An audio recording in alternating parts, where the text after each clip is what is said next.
So people can sell their home here for a lot and go down there and get a nice bargain. Exactly. So yeah, sell your house here, go down there and buy a house near the water. Why the heck wouldn't And someone want to move? Exactly. And you have happy hour every day down there too. The happy hours are like all day long. So you can drink all day for half the price. So that's a plus too. Welcome everybody. I'm Kamil Sarji, your host today with Just 2 Minutes. And I have Brian here. Brian, you want to tell us about yourself? Yeah, hi, I'm Brian Crum from Relocation. We're a local and long distance moving company based out of Smithfield. We do local moving within Rhode Island, Connecticut, Massachusetts, and we travel all the way down south as far as Florida. Very cool. So just 2 minutes, the way this works is we go over and I ask a bunch of random questions for 2 minutes, and I have my timer over here. And then after that, we go into the real estate world, relocation, real estate, have something to do with each other. Somewhat related, yes. A little bit, a lot. Yeah, a lot of a little bit, yes. So get the timer ready. Okay. Are you ready? I'm ready. Okay.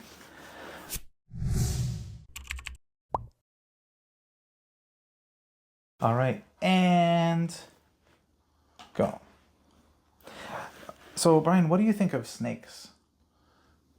I think snakes are, yeah, that's a great question. People that are snakes or snakes? I guess both. I don't like people that are snakes, but I do. How come? Well, because you should just be honest and upfront with people and not be a shady snake. But yeah, I like snakes? I like to look at snakes. Am I afraid of snakes?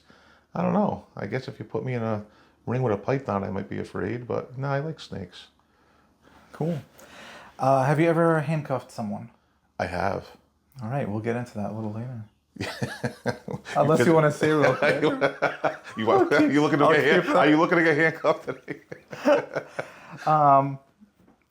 Would you win in a fight if you could clone yourself right now? 2 of you versus 1 20-year-old Brian. Win a fight. 2 of me. Absolutely. Yeah. Absolutely. Okay. I'm smarter. So, what if you could be any animal in the world? What kind of animal would you be? I would probably be an orangutan. How come? I don't know. I like them. They have long arms. They can punch people through windows. Right turn, Clyde. I don't know. I think they're goofy. Yeah. And they're, I don't know. I think they're funny looking, goofy, and people like them. So either a chimp or a chimp or an orangutan. I don't know. And that's you. That's me. Okay. If you had a crap ton of money, what charity would you donate to? 100% kids charities, Hasbro, or Make-A-Wish, things like that. Absolutely. Very cool. Have you ever carried 2 people at once?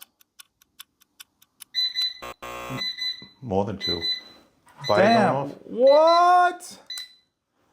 Wow. Oh my gosh. That's fast. I know. It's wild. It is wild. What'd you think of the questions? They're random, and I love it. Yeah, they are. They are random. That is good. That's right. Gets people thinking right away. Me too. I'm like, I sit down, cup of coffee, and like, what question? What weird questions can I get? You were a people? giraffe. And what's funny is like a lot of times like I'm just super general, and it's cool seeing people answer the way they think I'm asking. Yeah. I mean, communication. Well, not only that, 101. but like your question about which animal would I be? Like, Yeah. I'm not ready for that. So it's amazing that the first thing that popped in my head was an orangutan. Like, I don't know why, it just did, right? So you're right. Yeah. It's just so random. Yeah. I could have said a lion. I could have said anything. Like, I just said orangutan. Like, I don't even know why I thought that. It just came right to my head. So yeah, the randomness of that was pretty funny. So Brian, you help people move. We do. And I mean, in the real estate world, it's very crucial to have you there because, especially when we're buying a home, we want to make sure it's empty. And, I've been with buyers who walk around the house that they're interested in buying, and they're like, wow, these people are never going to get all their stuff out. How are they going to get all this stuff out of the house? I look at my parents' house and I'm like, guys, how are you getting all this stuff out of there? So how do you help with that? I know the boxes that are great, but what about the stuff that's not in boxes? How do you guys help with that? Well, it's either we can do it where it's prearranged, where we're going to come in and box things up for them and package them, or if they're supposed to pack themselves, we always carry extra boxes and materials on the truck. So if they need help packing loose, small items, then we just charge a little bit more for our time and our materials, and then it's fine. We just, add it to it. It just takes a little bit more time. A lot of people don't understand that, small items need to be packed. Not so much, it takes time too. So if we're moving one small item at a time, their bill is going to be exorbitant, but even more so the damage. So if you have things that aren't boxed, we can't take them because they might get damaged, and we'll take the liability for it, which we can't, so we will refuse to take loose items. So we just either tell them to pack them or we'll help pack. But it's not a deal breaker. We can help get it done. Yeah. And I know, like, you guys are on a timeline, like, you're scheduling, moving, there's other people in the world moving, and you're helping them. But I'm sure it's tough when you get to a place and you're like, oh, this is going to be like way more time than we thought it was going to take. What do you do in those situations? Well, that happens often because people don't understand how much stuff they accumulate over the years. And then when we go to a job, even for us, you walk into a job, the first thing you look at things and your eyes, get wide open, like, oh my God, we're going to be here all day. But in reality, once you get going, once you get a system going, it's usually pretty doable and it's not too bad. But if we do come into a situation where, for example, if people are supposed to purge and get rid of a lot of things, and then we show up and they did not, we have to have that conversation. Do we have to come back another day? Do you want us to work late?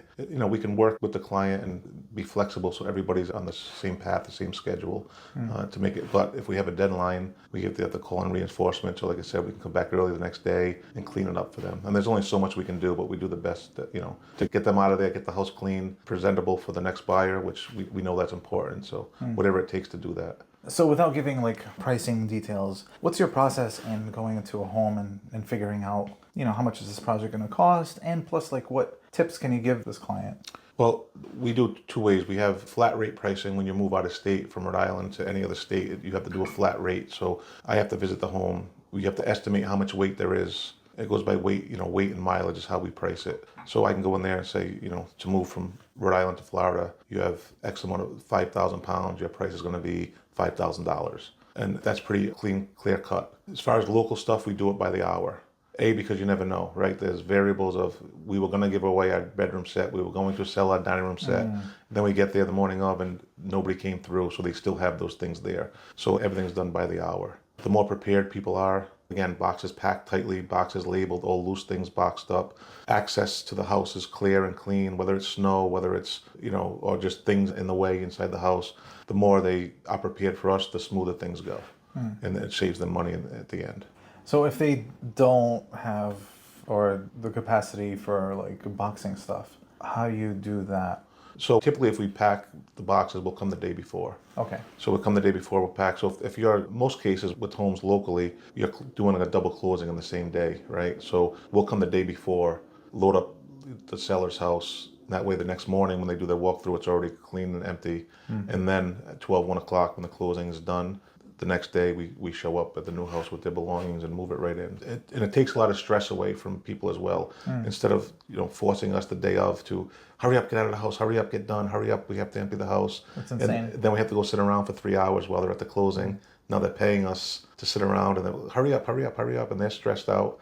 So that relieves all that. There is a small fee to hold your things overnight, but it's still a lot cheaper than Worth the stress. It's very, very much worth it. Yeah. I'm always amazed with those same day turnover, or not the same day, but going in the morning of to walk through with the buyer, and everything that was there is completely gone. Right. And everything was done the night before. Yeah. That's pretty awesome. Yeah, it's good to see the results when you do that and you leave the house nice and clean and untouched and undamaged, and the new people come in and everybody's happy. Yeah. Yeah. Stay in a hotel. They can stay in a hotel. Yeah, they should One stay night, with family, stay in a hotel. But even that, it's just, I tell people go away for the hotel for the night, relax, go in the pool, exercise, and just it's relax. I think moving is top 3 stressful points in your life. So it's we have to have empathy for that with people because it's very stressful. To us, it's easy and we do it every day, but it's very stressful. Yeah, it is for sure. I mean, I've done it 5 times in the last 10 years. Crazy, right? As a realtor, We I know like the people like you, pricing but we like people like you. You're our best friends. Nice, thank you. So, are you connected to any donation companies around where you're like, oh, this couch, like, well, I don't want it. How am I gonna? We're not connected per se to any one particular outfit, but I would do the due diligence, and I ask clients all the time if they're trying to get rid of something. I will say, send me a picture. I'll post it on my social media. When anybody in use of a free living room set or a free dining room set. Believe it or not, it's very difficult to even give furniture away nowadays. It's very difficult. And I've had people that throw away very nice, usable furniture because either nobody wants it or they do want it, but they want you to deliver it to them. They don't want to come get it. The charity places a lot of times won't come get it. You have to drop it off. And, sometimes the clients don't want to pay me an extra $500 to donate, some furniture. So they end up just throwing it away. So it is actually pretty sad. Wow. If I had a big warehouse that I could store it in and give it away, I would do something like that, but I don't have that capability yet. But it's very hard to get rid of furniture even for free, believe it or not. Yeah, you can have a warehouse with all this furniture and then be a furniture sales. More for charity than making money on it, but Yeah. Whenever we can help people, we do. So That's great. yeah.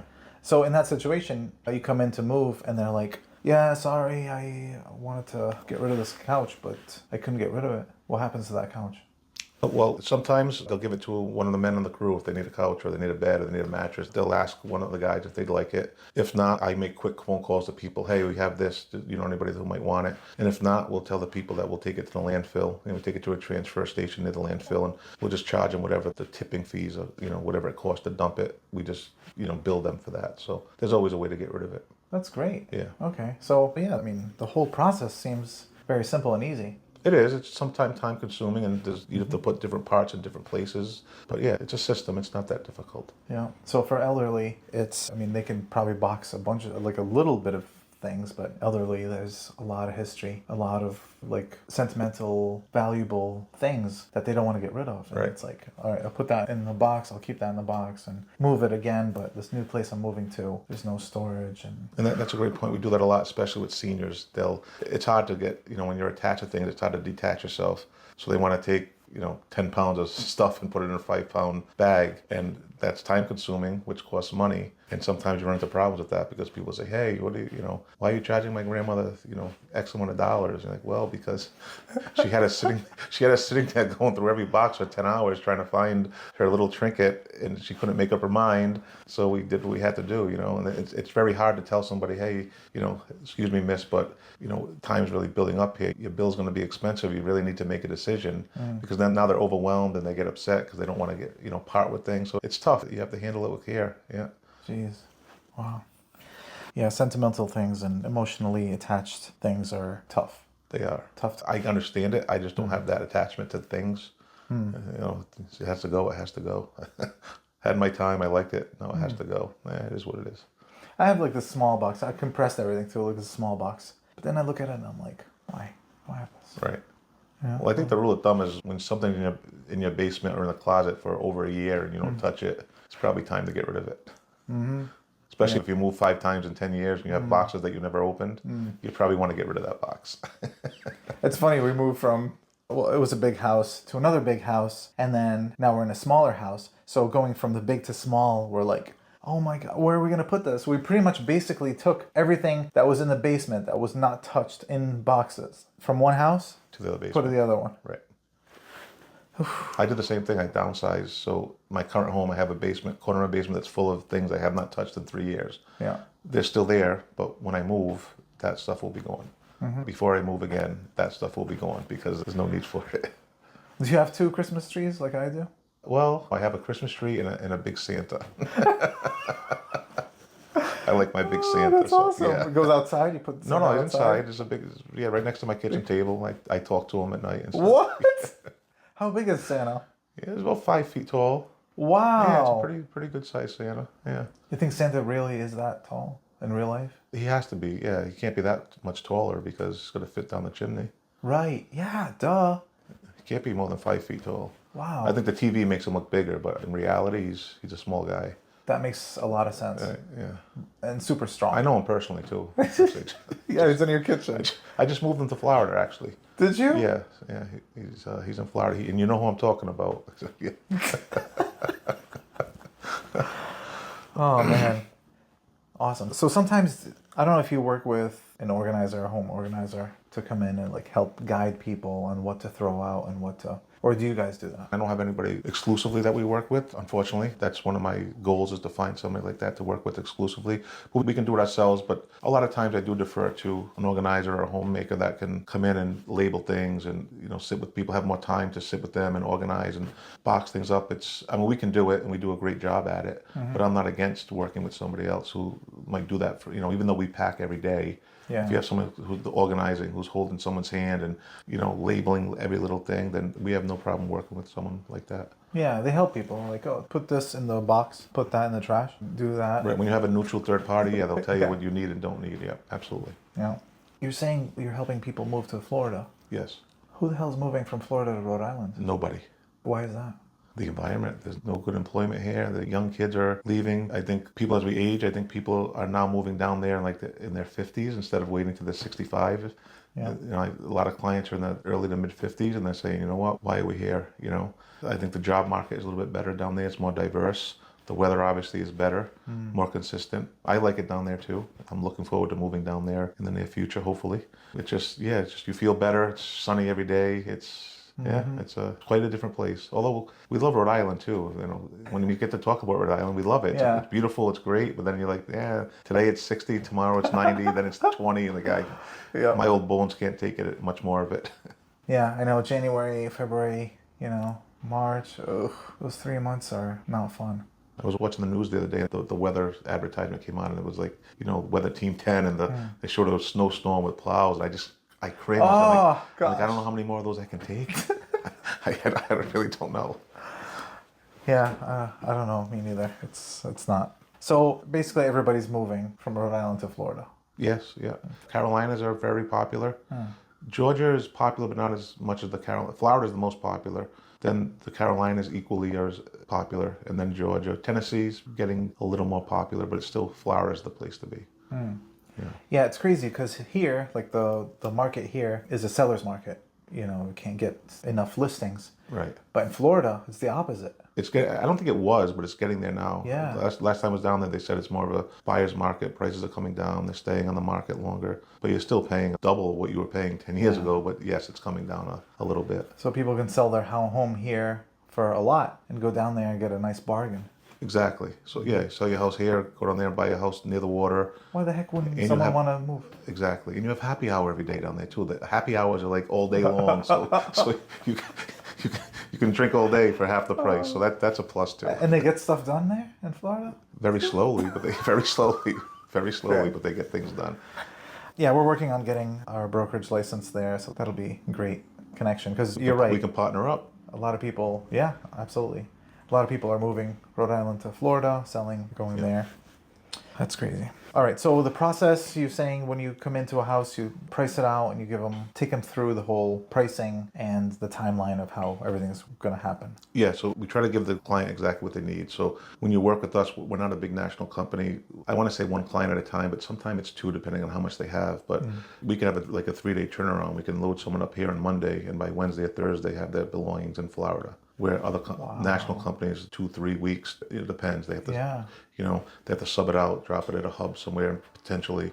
But we'll say if you need to be there by Thursday, we'll load up Monday morning, take off Monday afternoon, and Thursday morning we're knocking on your door with your things. So I think that's a plus. But some people who aren't in a rush, that doesn't affect them. But those people who want to get down there quick, do the closing, not have to rent a hotel, we can be down there in about 3 days and give them their furniture. That's amazing. Yeah, it's pretty cool, and it always boggles my mind how we pack the truck so well. I mean, the roads, right? So we drive from here to Florida, there's bumps every other mile, there's bumps and bumps and bumps, and you get there and you open it up and nothing moved, and everything's the way it should be. Like, wow, how does that happen?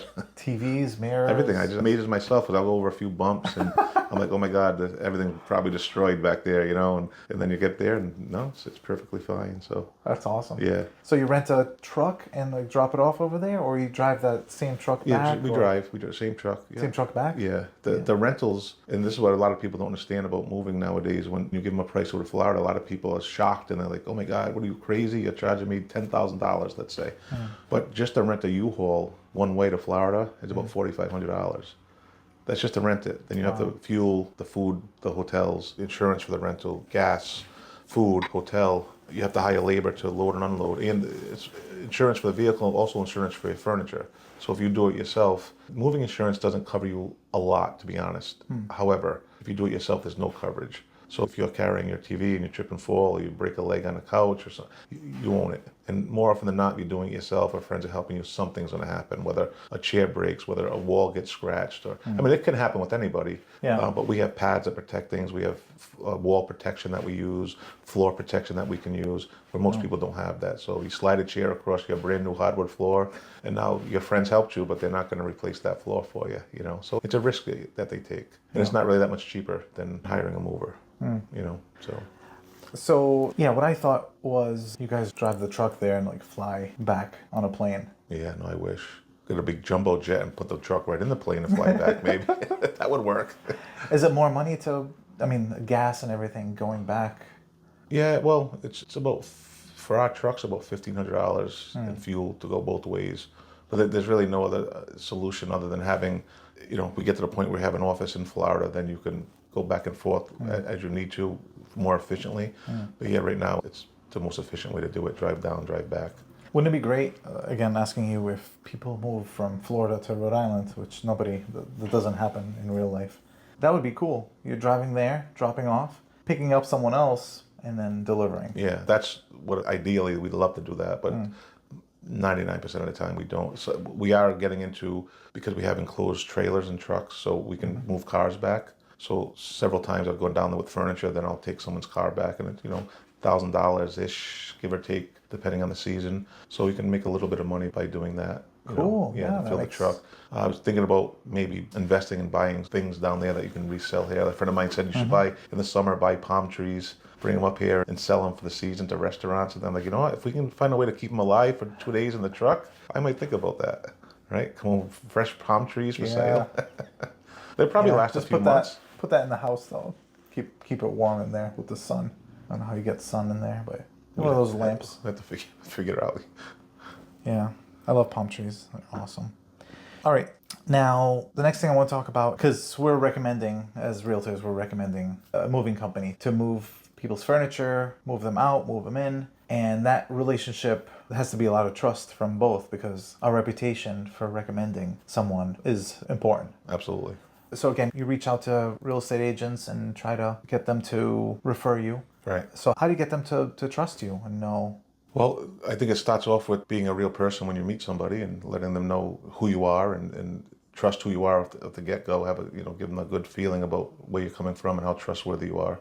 I don't BS people. I don't overpromise. Just, who we are, and I'll tell you what we can do. And I also don't know what I don't know, and I will let people know if I don't know an answer to something. I think honesty is the best policy with that.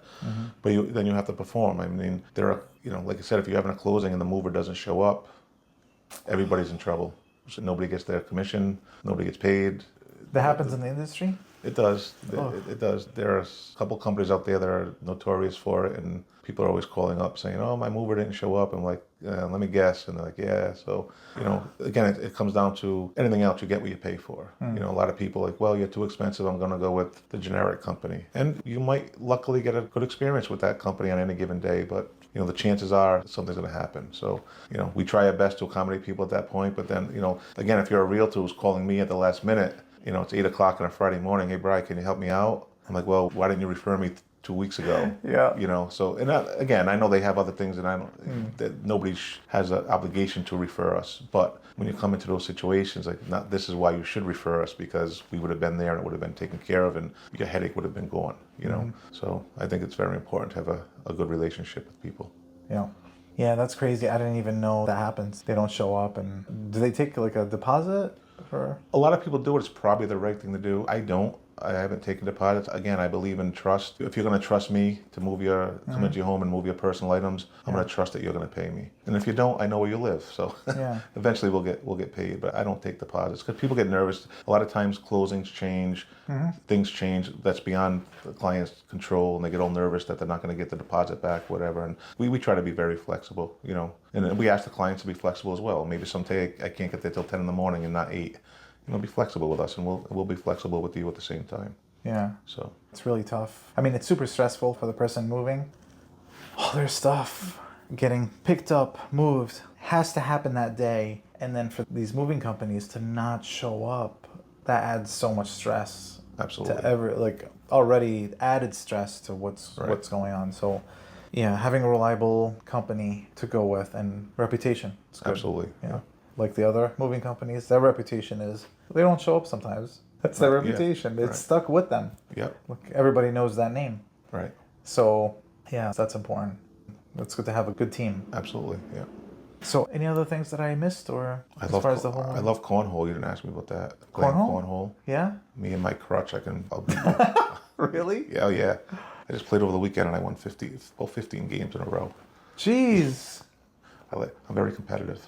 Wow. Yeah. That's a really tough game. It's fun. It reminds me of golf to a certain degree because if you have a routine of throwing, it's the same distance, same bag. Yeah. One time you throw it perfectly, the next time you can't even hit the board. And you start, why can't I do the same motion every single time? And you just can't. It's mental. Right. Same thing with golf, right? You hit a great shot, you're like, oh, I think I have this spot down pat. And the next shot, you can't even hit the ball. You're like, how can that be? And I can't play golf anymore, so cornhole is my next best thing why can't I get it in the hole every single time? If I can do it once in a while, why can't you do it every time, right? Same stroke, same position, right? Same posture, and it just goes a different way. Like what is that?